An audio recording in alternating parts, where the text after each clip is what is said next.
Hey everybody, it's a Mike Talk. Glad you guys are with me. It is the first full week of June. Happy Monday to you. We got a lot to do today, so we can't slow down. We can't slow into this day. Yesterday was a great day in the Lord. Such a great time fellowshipping with our family at the Chateau at 9 and 10:30. Both services were awesome and had a spirit as we finished up the body series in 1 Corinthians 12. If you haven't seen it, go see that. And then in the afternoon, yesterday, maybe you were with us, maybe you weren't able to because you live somewhere else or whatever, but we gathered in the Jefferson Street building that we're considering purchasing. And I laid out a vision. I'm going to get to that in just a moment, just a mini part of that in Nehemiah chapter 2. But let me just say that it was a very exciting time, and we're depending on God. I'll give you that devotion in a minute.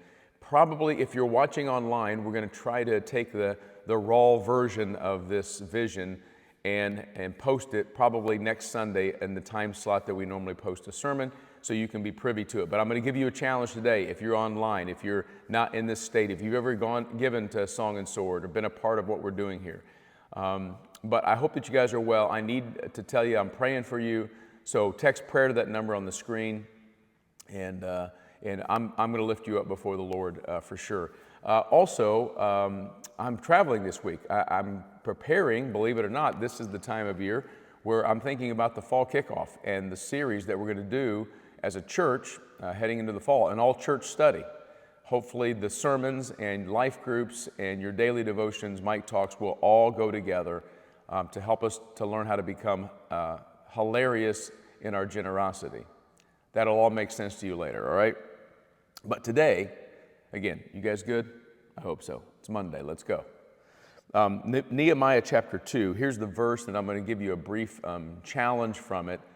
And again, this is a reiteration of what I said yesterday at the Chateau. Not at the Chateau, at the Jefferson Street property. But just a word from the Lord today. A good challenge. I love this verse. I've always been challenged by these verses. This is Nehemiah, who's the cupbearer to Artaxerxes, but the Lord lays in his heart something. Verse 17 of chapter 2 of Nehemiah.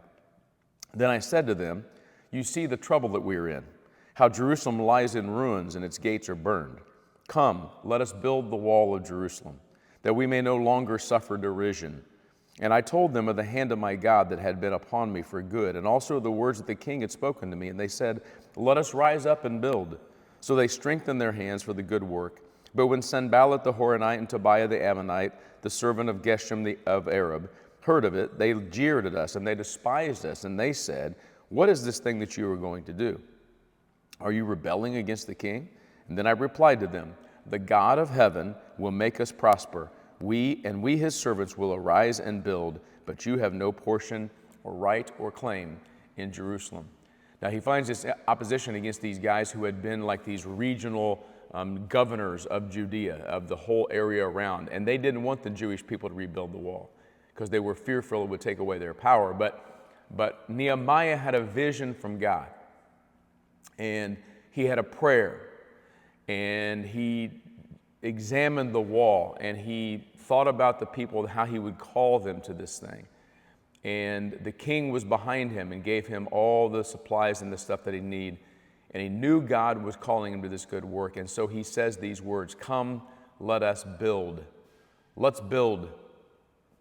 And so the people did. And you can read the whole story, but in chapter 6 of Nehemiah, verses 15 and 16, we find that it took them 52 days to rebuild this wall that had been laid in rubble and destroyed and burned by Nebuchadnezzar in 586. Now, about 145 years later, Nehemiah comes and the people put their hands, and I want you to see this. They strengthened their hands for the good work.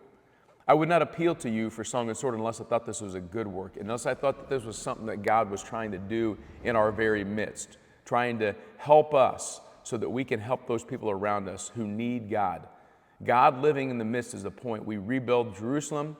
God is in our midst. He lives in our temple. And this town, Bloomington, Normal, where we are, and your city and your country, wherever you're at in the world, needs Jesus Christ. And we believe that Song and Sword is the work that God's calling us to. So here's the deal. I challenged yesterday, several hundred people that were there yesterday, I said, listen, June 2nd through July 24th. That's 52 days. So you guys are 1 day behind. Now you only got 51 days. But if the people of God in the Old Testament, because of God's strength and because of God's calling and His blessing, if God will make us prosper, they can build the wall in 52 days. Why can't we build something incredible in 52 days? And so this is the Come Let Us Build campaign, if that's what you want to call it. It's the Come Let Us Build challenge. And I'm challenging every one of you, if you would, to consider giving to this building project for the next 52 days. We're trying to raise an additional $250,000. We've already got nearly $100,000 set. But $250,000 is the goal. And I want you to consider giving extra. You can't take away from what you're already giving to the general fund. This is very important. The ministry is running on what we're giving through the general fund. Actually, we're running in the black and very, very healthy. But my request to you and my challenge to you is come let us build. Let us build through prayer. Let us build through giving. Let us build through this church called Song and Sword. So the next 51 days now, that's the countdown, until July 24th. How much can you commit to the building that we're wanting to purchase here on Jefferson Street? This has to be a God thing. It can't be a Mike thing, can't be a you thing. It has to be a God thing that we all work together at. So, will you be a part of this? And I'm just giving you this real simple choice, this challenge. I've done this before. Do you have a number that you can give right now? Do you know what you can give? If you can give 1,000, if you can give 500, if you can give $5, do that. And can you make a sacrifice to give more? Can you give up a Coke every day or Starbucks every day? Or can you eat out less once this month or this week? And can you give that money to the building fund? And then can you just pray for a miracle? Every day at 149, Lord, miraculously supply our need, because God does that. All the money in the world is God's. And so I just want to challenge you with that today. Come, let us build. God is doing a great thing. We have gotten this far as the people of God called Song and Sword Church.